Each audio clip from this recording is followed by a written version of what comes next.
First time ba nimo nangitag sakyanan? Ali, tanawan ni nga video. Kay karon, ako ipakita ang most recommended nga sakyanan for beginners. Dahil mga nang-inquire sa ato kung unsa daw ang atong ma-recommend nga sakyanan kung first time pa nilang mo drive or mo palit. Ako ma-recommend ra gid guys is a hatchback. Ano man, it's easier to drive.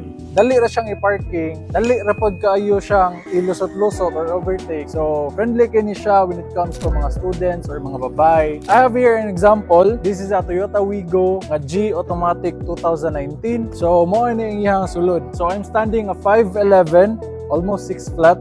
Na short lang gid gamay. Dili ki siya ingon ana kahaot sa sulod. Spacious ra gid kaayo siya. Okay, sa atoy start.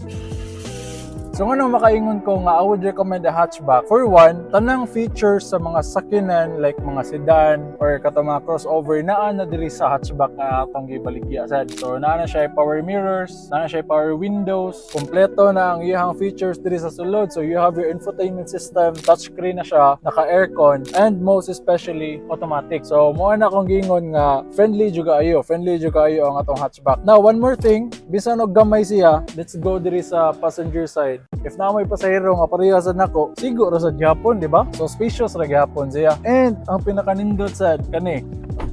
Mao dyan ibiliban ako aning mga sakyanan na. Kung naamoy mga karga, spacious na siya daan. And then ma-fold pag nimo all the way. So kung na kayo mas dagko pa jud mga karga, masod ra gid mo tanan, so di ka ma-worry. So all in one package yung ganitong hatchback. So unsa pa ila yung hatchback nga naa sa atong display? Tara, koyegta. Natay Suzuki Swift nga 2015. Okay, so nasa tay Kia Picanto nga automatic sad 2013. We also have here Suzuki Celerio nga 2017 automatic gyapon. And kung dako-dako yung budget kanina likuhaan ninyo, pogi pa kayo. Honda Brio RS 2020 automatic gyapon. So if you have inquiries or if you have questions, just PM sa amo ang page or call sa amo ang mga numbers. So I'll see you on the next one. Thank you.